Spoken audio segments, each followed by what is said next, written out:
Alrighty, what's going on YouTube? It's Cam Gem here, bringing you pretty much welcome to the channel as well as welcome to the first video on the channel. It's gonna be my mock draft, pretty much first mock draft of the year, and I want to preface this mock draft in saying that this is what I think is going to happen.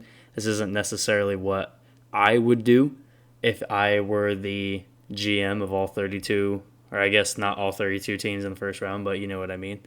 Um, this is pretty much what I think is going to happen based off team needs and how many people around the league view their team. So let's go ahead and get into the first pick. First pick is going to be Joe Burrow going to the Cincinnati Bengals. Again, this isn't necessarily what I would do if I was the Bengals. But just based off the year he had, 60 touchdowns, led the nation in passing yards. He only had 6 interceptions. Going off the improvement he had from his first year, going from only 15 touchdowns and 6 interceptions his first year at LSU to 60 touchdowns and 6 interceptions, that's just an incredible jump. And I think also Chase Young not playing that last game, if Chase Young had a great game against Clemson and then would have gone against LSU and sacked Joe Burrow maybe 2 or 3 times, I think Chase Young may have solidified himself as possibly the number 1 pick.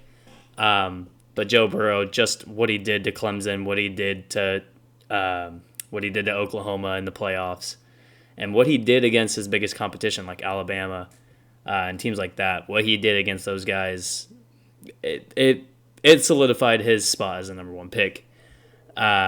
And then going into the number 2 pick, it's Chase Young.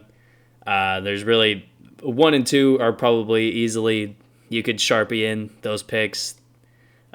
Chase Young is a freak athlete on the edge. Pairing him up with Montez Sweat on the outside, Washington's defense really does not have an identity yet. And I think if you put those two together, they'll have an identity of 2 athletic, freakish pass rushers. Montez Sweat last year was not only was he one of the fastest edge rushers, he was one of the faster defensive players in general. So those 2 paired together should give Washington a pass rush for at least 5 or 6 years that could be dominant. And then getting into the 3rd pick, we got the Detroit Lions. I have them taking Jeff Okudah. This is both a pick that I would do and I think they're going to do. Pair him up with Darius Slay. Give them 2 corners who are locked down. Jeff Okudah had a great game against Clemson in the playoff against T. Higgins and the other guys that Clemson has.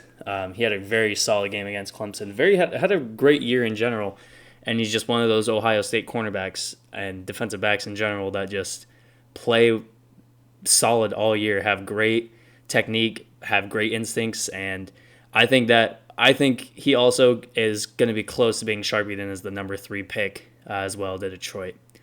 With the number 4 pick, I have the New York Giants taking Isaiah Simmons.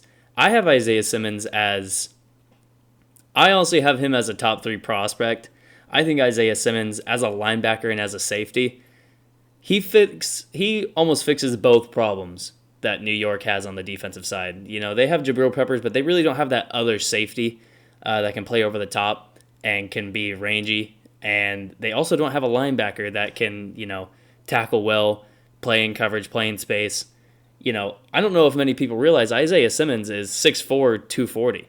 He would be the biggest safety in the NFL, but he coming into the NFL, he would be the biggest safety and he would be the fastest linebacker, most likely.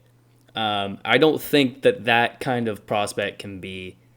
I don't think New York can pass up on that. I know they have offensive line issues, but this year's free agency class for offensive line is so big that they can fix their issues on the offensive line without having to draft one. So I think Isaiah Simmons should be the pick here. Now, getting into Miami, I wrestled with this Miami pick for a little while, but I ultimately settled on having Tua Tagovailoa being the number 5 pick out of Alabama. I just think that it kind of works perfectly for Miami because they were supposed to be tanking for Tua in the beginning of the year. Tua ends up getting hurt. That hurts his draft stock, while Miami ends up winning a few games being actually competitive, and they still have a chance to get Tua. And I also think it works perfectly because Miami, as you'll see it later on in the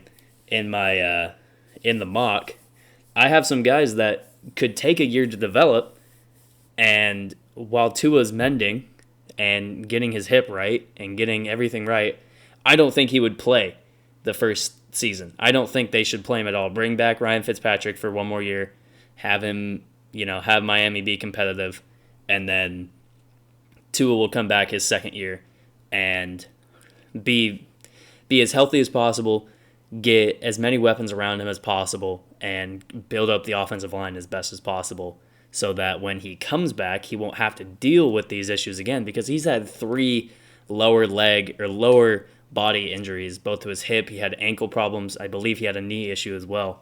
So give him that year to fully recover, get back to 100%, and then he should be good to go from there. With the Los Angeles Chargers, the number 6 pick, I have them taking Justin Herbert, the quarterback out of Oregon. I think there's already been reports that LA is not going to, I almost called them San Diego, that the LA Chargers are not going to be bringing back Phillip Rivers. Whatever ends up happening to them with their quarterback, whatever they decide to do with their quarterback position, whether they, go out and try to bring in Tom Brady for a year or bring in some veteran quarterback for a year, maybe Ryan Fitzpatrick or something like that, they need a future guy who can play with weapons. You look at this Chargers offense, you'd have to get to the 3rd and 4th depth chart position for many of the positions to not find a guy who's an explosive, amazing athlete. Just look at the running back position. You got Melvin Gordon, you got Austin Eckler. You look at the wide receivers, you got Mike Williams, you got Keenan Allen, and at tight end, you got Hunter Henry, who didn't really have a great year last year. There's a possibility Antonio Gates, took away a little bit of Hunter Henry's shine. But I think put Justin Herbert in this offense, and he would really flourish. Give him a year to fully understand the offense, fully understand how to be an NFL quarterback, and I think he would really flourish in this system. Looking at the number 7 pick, Carolina, I feel like is in a dead spot because the best quarterback prospects are gone. The best wide receiver, their biggest need other than quarterback and maybe even linebacker, the best linebacker prospect is gone. The best cornerback prospect is gone. They could go offensive line, but I don't really see them doing that with a guy like CeeDee Lamb still on the board. A guy like CeeDee Lamb can really transform an offense. And Carolina, say what you want to about Cam Newton, however he's played, he's never had a true number 1 guy. They tried it with Kelvin Benjamin, and it just did not work.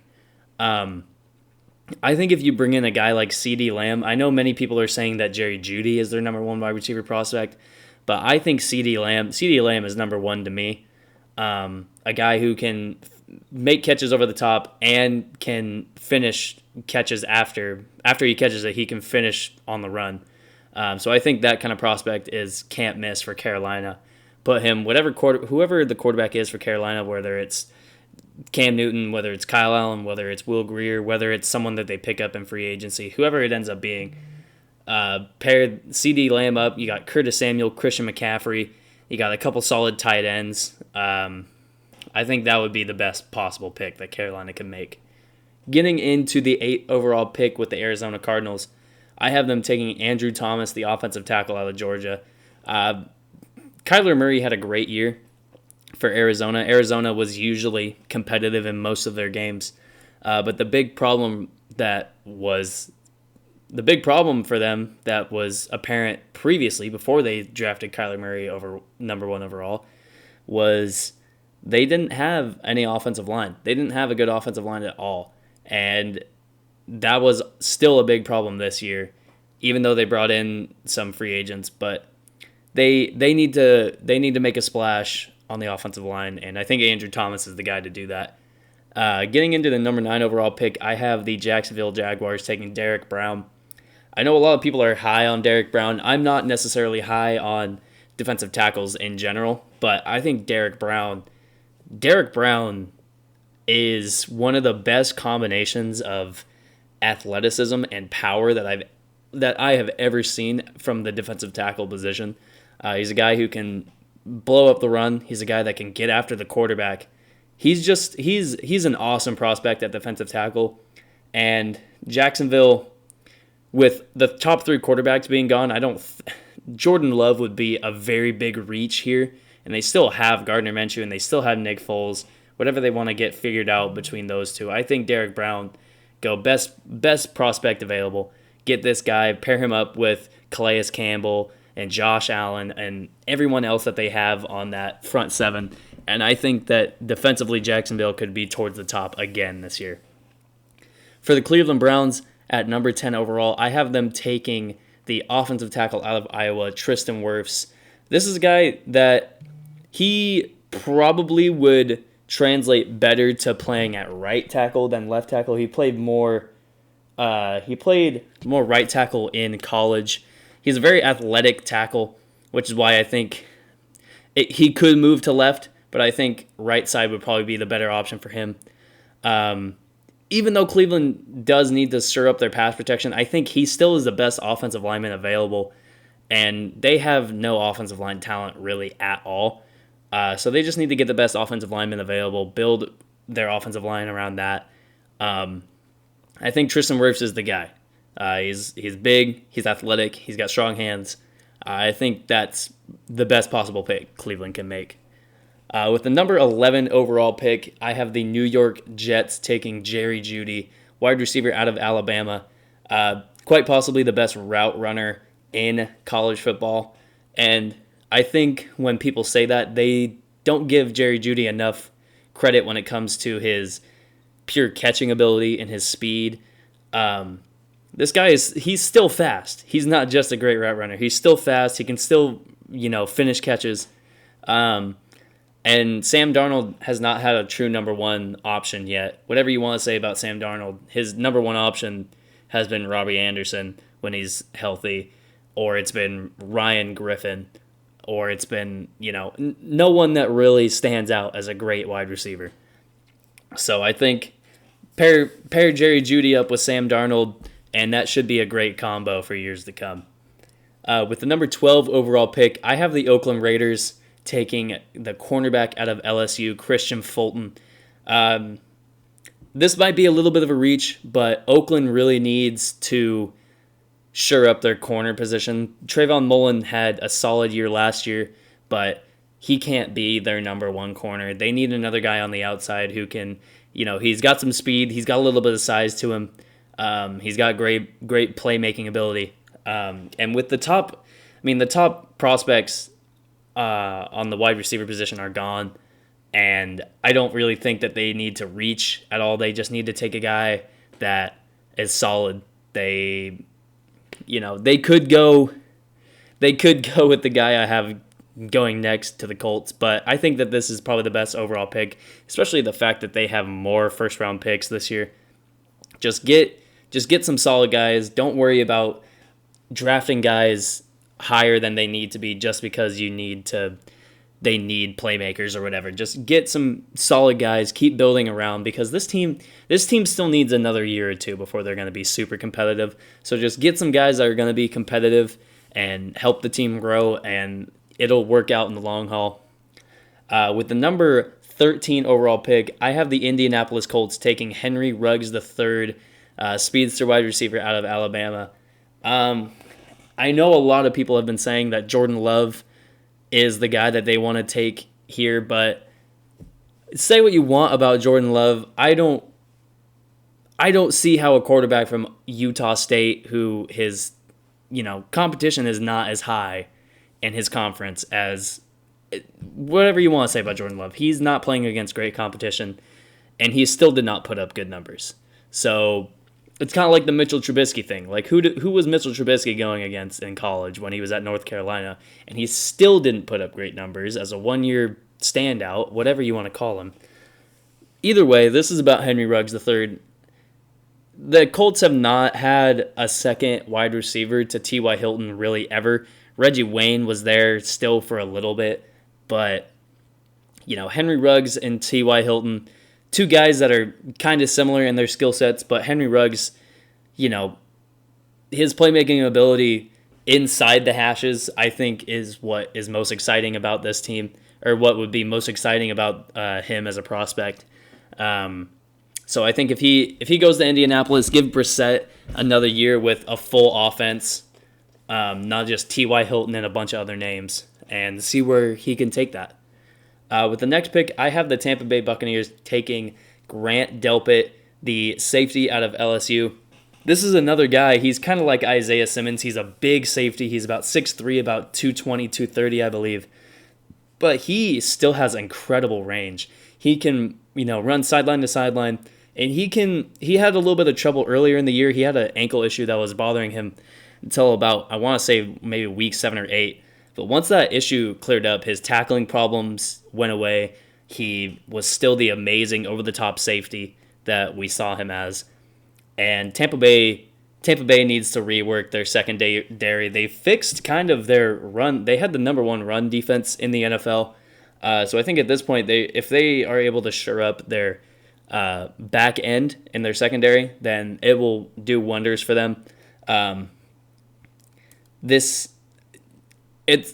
Bay's offseason is really only going to revolve around what happens with Jameis Winston. But,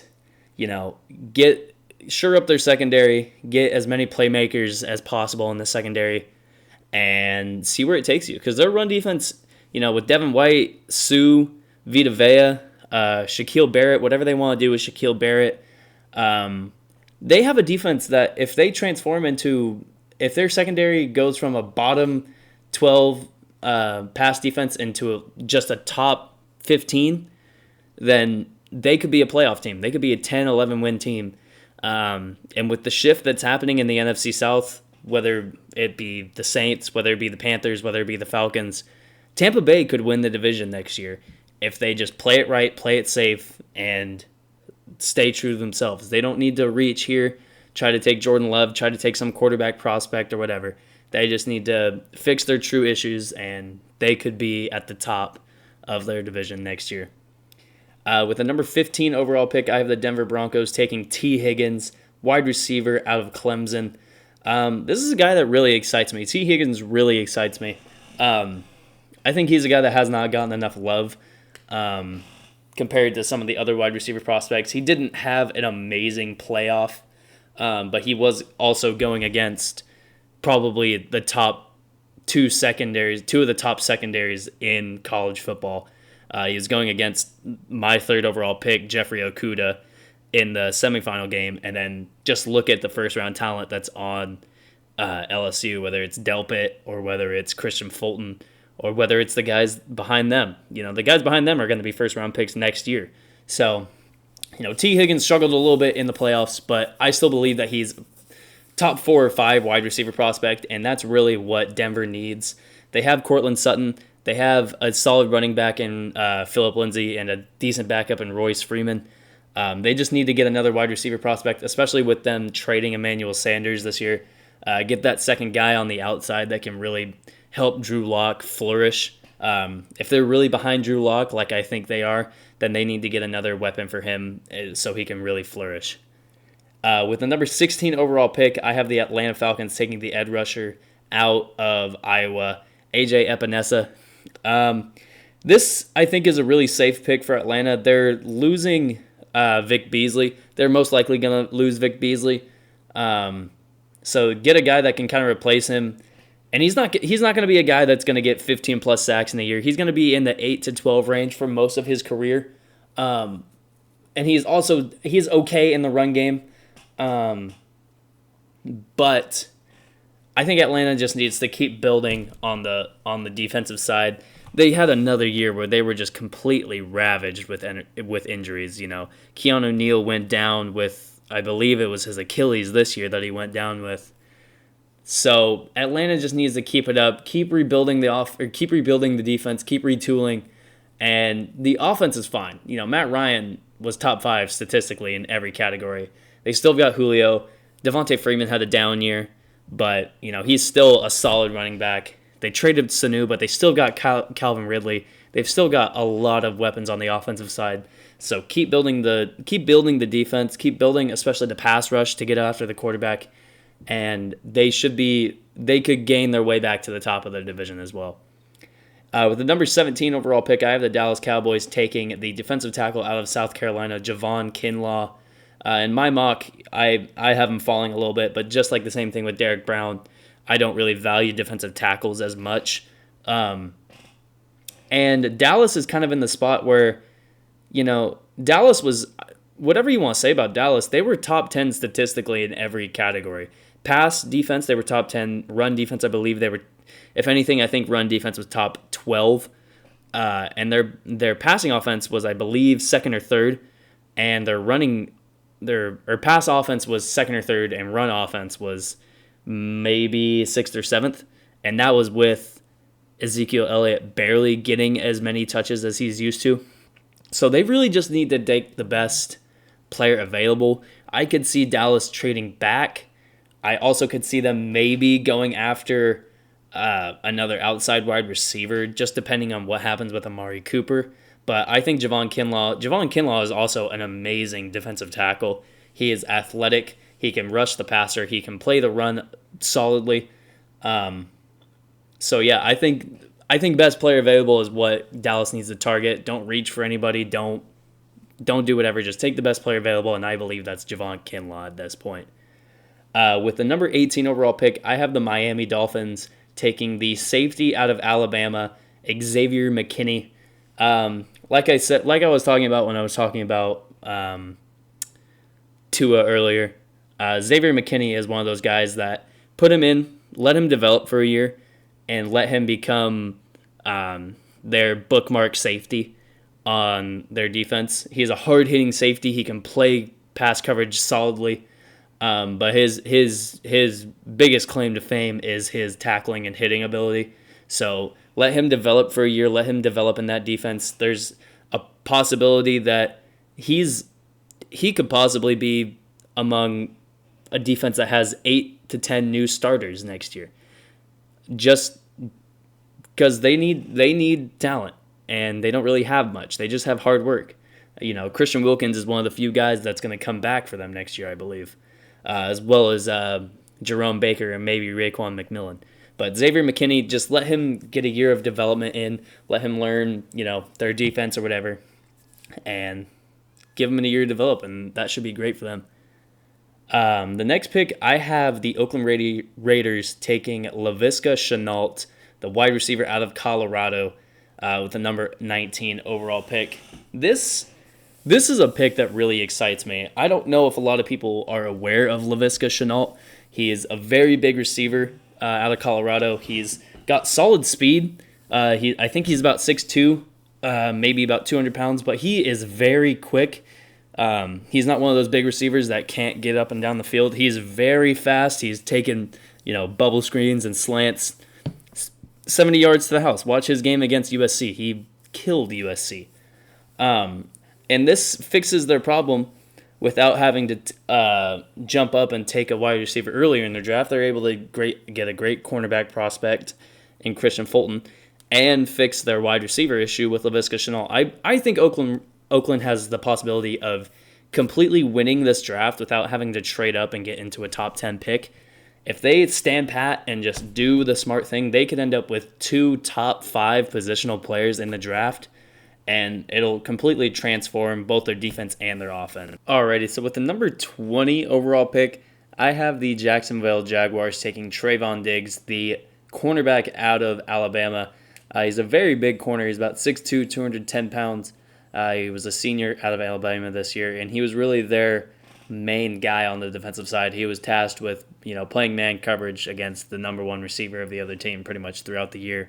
One of the big things I like about Trayvon Diggs is he has the ability, if he gets beat in man coverage, he has the ability to catch up. He has the ability to see a wide receiver going for the catch, turn around, and make a play on the ball, which is something I like a lot about Trayvon. Him and A.J. Bouye, pair those two together, they have the ability to become the best corner tandem, I truly believe, in the NFL. With Trayvon's size, A.J. Bouye's ability to get after the ball in the air, Put those two together, I think they have a great shot at becoming the best corner duo in the NFL. With the next pick, the number 21 overall pick, I have the Philadelphia Eagles taking a little bit of a reach here with C.J. Henderson, the cornerback out of Florida. C.J. Henderson's a little bit smaller of a cornerback compared to Trayvon Diggs. He still has a great playmaking ability when the ball is in the air. I say it's a little bit of a reach because he's probably an early second round pick, but Philly really does not have the ability to wait. They need to fix their cornerback problem that they've had. They've had this problem for 2 or 3 years now. They need to add guys who are going to help fix their problem. They could take a wide receiver here, but I really think they need to shore up their secondary, especially with guys like Malcolm Jenkins getting older. Sidney Jones and Ronald Darby and Patrick Mills have really not been the tandem of corners that they need them to be. So I think if they get C.J. Henderson, add a little bit of youth to their secondary, even though they still already have a really young secondary, just put a little bit more youth in there, a little bit more speed, and hopefully it helps, because Philly has had this problem for too many years now, and they can't wait another year to solve this issue. With the number 22 overall pick, I have the Buffalo Bills taking Yetur Gross-Matos, the edge rusher out of Penn State. Gross-Matos is a guy that gained a lot of hype at the end of the season, about midway through the season, towards the end. He's a great edge rusher. He played all right against Ohio State, against his bigger competition. He had a solid game against Tristan Wirfs against Iowa, I believe. And, Buffalo defensively they have a great pass defense and they have a great run defense, but they did not get after the quarterback very often. You got guys on there like Shaq Lawson. You got Ed Oliver, who's a very athletic defensive tackle. I think a lot of people forgot about him this year. So add another guy on the edge in Gross-Matos, and they could be a really scary team next year defensively.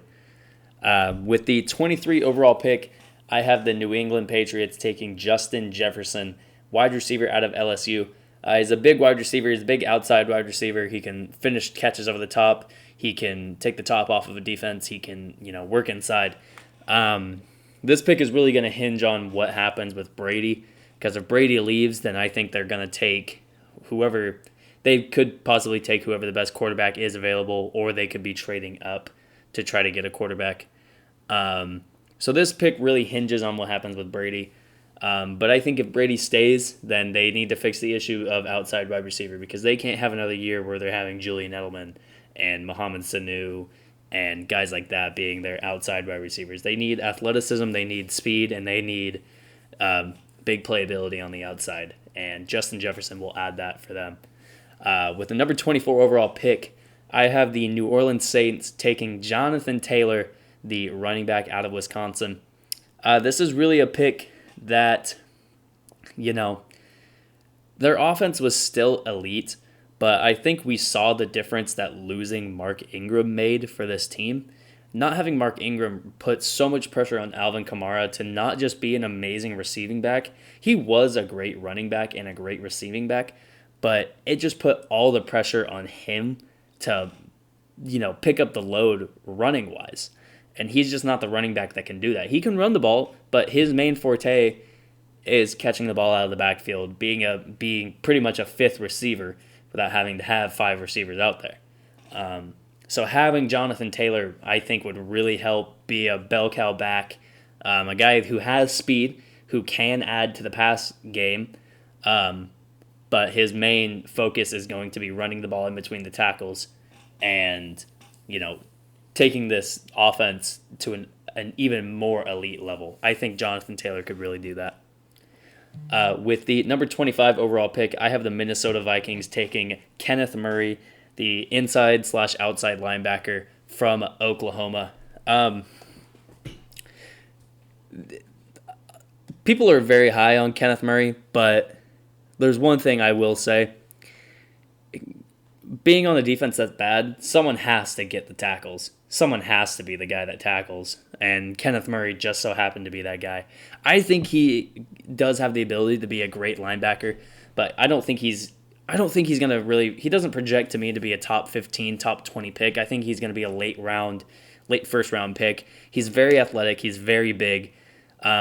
He probably would slot in more as a inside linebacker, especially in a 3-4 system. He would slot better as an inside linebacker. If it's in a 4-3 system, he would fit okay as an outside linebacker. But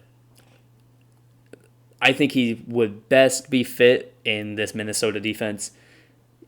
If he goes to Minnesota, they have the most athletic linebacker trio in the NFL with Anthony Barr, Eric Kendricks, and Kenneth Murray. That, to me, is exciting. So I think Kenneth Murray is the pick here. Minnesota also could go corner here, but there's not really a corner available. Depending on what they want to do with Xavier Rhodes, if they want to keep rocking with him, or if they want to try to find someone else to be their number one corner. But I think Kenneth Murray is probably the best possible pick here. With the number 26 pick, I have the Miami Dolphins taking Austin Jackson, the offensive tackle from USC.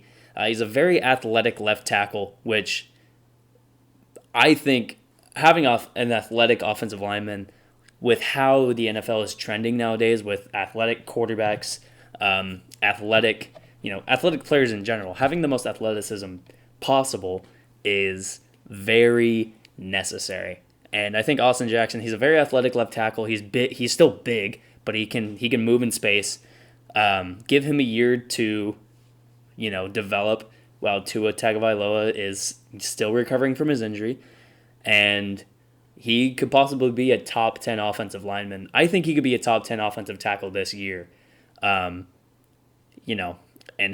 Miami has that, then they've solved their Laramie Tunsil issue, and they got more picks out of it. So they got a better Laramie Tunsil with extra picks. And if Austin Jackson can project, if he can turn into what he can be projected as, then the sky's the limit for Miami offensively. With the number 27 overall pick, I have the Seattle Seahawks taking K'Lavon Chaisson, the linebacker / edge rusher from LSU. A lot of people have put K'Lavon sort of higher in their mocks, but something that kind of puts me off from K'Lavon is the fact that many of his plays that he made, he's mostly a rusher when it comes to being a linebacker. He's very athletic. He's big. He's athletic. He's not been playing football for very long. He's only been playing football, I believe, since his junior or maybe even just his senior year of high school.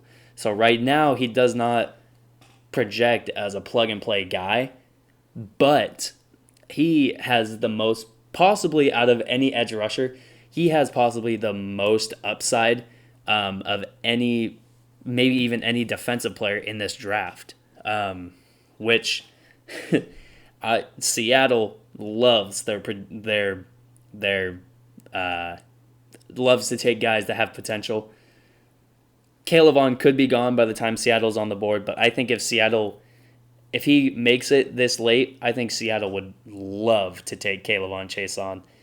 And he would kind of fit that Bruce Irvin role as a purely speed edge rusher. I think Seattle would really enjoy that. With the number 28 overall pick, I have the Baltimore Ravens taking Curtis Weaver, the edge rusher out of Boise State. Curtis Weaver is a guy who has not gotten a lot of attention, but he's been a very solid edge rusher for Boise State for really the past couple years. He's a guy he's very big, but he still has some athleticism to him. And he can get after the quarterback. He can play the run. They really don't have, Baltimore does not have a guy in their front seven who can really get after the quarterback efficiently, especially losing, they lost Zadarius Smith. They lost Terrell Suggs. They lost C.J. Mosley. They lost a lot on the defensive front seven, and I think if they really want to get to where they want to be, they need to shore up that defensive side, get some guys that can take the ball away from the quarterback, get the ball back into Lamar Jackson's hands, and I think Curtis Weaver is the guy to help them do that, especially with their secondary. They have Marcus Peters, they have Marlon Humphrey. They have a lot of guys secondary wise. They need to shore up their front seven. This is probably their first issue. With the Tennessee Titans, the number 29 overall pick, I have them taking Bryce Hall, cornerback out of Virginia. Another guy who has not gained a lot of attention, but this is a pick that I think Tennessee is going to reach. This is a guy who, he's a quicker guy. He's a little bit of a shorter, quicker guy. He plays the ball very well in the air. He's a very smart kid out of Virginia. I think Tennessee could be looking at they could be looking at a rebuild next year. No one saw them getting to the AFC Championship, but Bryce Hall is a guy that if they want to keep it up and try to make it back next year, then I think Bryce Hall is the guy that they need to go for. Shore up their secondary and try to run it back. With the number 30 pick, I have the Green Bay Packers taking Jalen Reagor, the wide receiver out of TCU. Jalen Reagor is a guy that, to me, when I've watched him, he reminds me a lot of Tyler Lockett, the wide receiver for the Seahawks, and the fact that he can return punts, he can return kicks. He's a smaller guy who has a lot of speed to him, but even though he's smaller, he catches over corners like it's nothing. And you've seen that with Tyler Lockett. Tyler Lockett makes a lot of crazy catches for the Seahawks from Russell Wilson. I think Jalen Reagor could be a guy, Green Bay, Aaron Rodgers doesn't really trust any of the wide receivers other than Devontae Adams. Allen Lazard had like 1 or 2 weeks where Aaron Rodgers was praising him. But I think if Jalen Reagor went into this offense, he could be that guy that, they lost Randall Cobb, they lost Jordy Nelson. I think he could be that guy to replace those two. Obviously, they didn't lose Jordy Nelson last year, but Jordy Nelson was Aaron's, go-to guy. I think Jalen Reagor could become that guy, which would only elevate Devontae Adams even more. Because now Devontae Adams isn't going to see any doubles. Devontae Adams isn't going to be the guy that gets coverages rolled to him. So put him in that offense. I think Aaron Rodgers could have a Patrick Mahomes rookie year-esque level type of year. And, it's crazy that's kind of a baseline, but Aaron Rodgers could see a huge season next year if they take this kid, which hopefully they do. I really think that Jalen Reagor would translate well with this offense. With the Kansas City Chiefs, the number 31 pick, I have them taking Tyler Biadasz, the center from Wisconsin. This is really just a need fit. They're possibly going to be losing Austin Ryder next year to free agency. And I believe Austin Ryder is getting up there in age anyway, so a replacement for him would not be a bad idea. And this also comes down to the fact that they don't have a lot of free agents this year. Their free agency is not going to be marred by, guys that are going to be going after huge contracts. They already extended Tyreek Hill. Mahomes is not going to need a new contract for a little bit. Most of their running backs are under contract through, I believe, a couple years from now. Their secondary is pretty intact. They got Thornhill, who's a rookie, and they have Tyrann Mathieu, who is under contract, I believe, until 2022. Their corners, I believe, are mostly first or second year guys. The only other thing I can see them taking is possibly another linebacker or an edge rusher kind of guy. But I think Tyler Biadasz is probably the best option. He was the Remington Award winner, which is the best center in the college ranks. And yeah, this is really just a need kind of pick. This isn't really one of those picks where it's best prospect available. So yeah, that's kind of how I have that shaking up for Kansas City.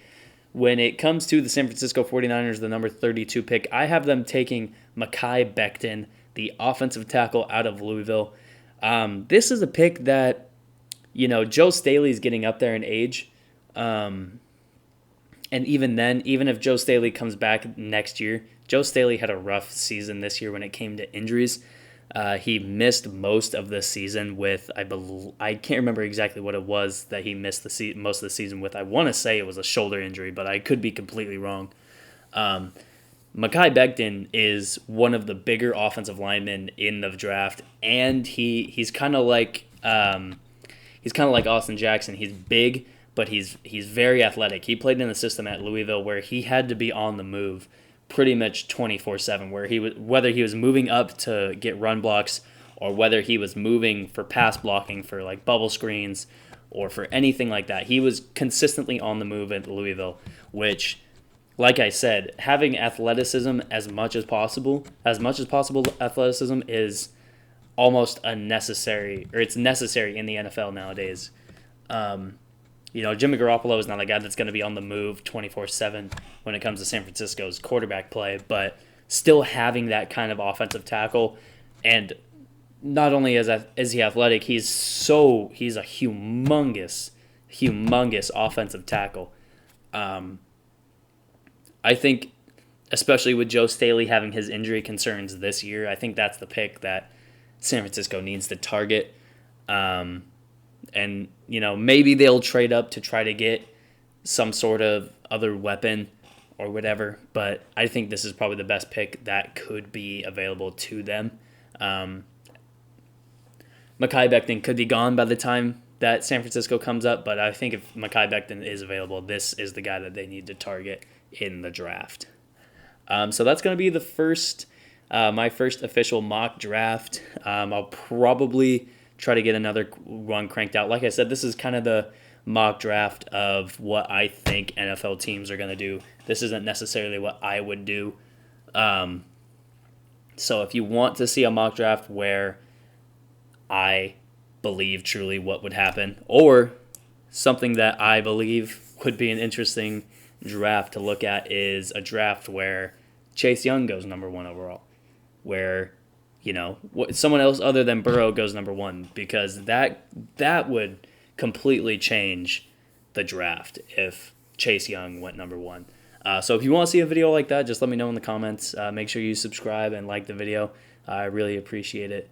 And I will see you guys in the next video. Thank you very much. Bye.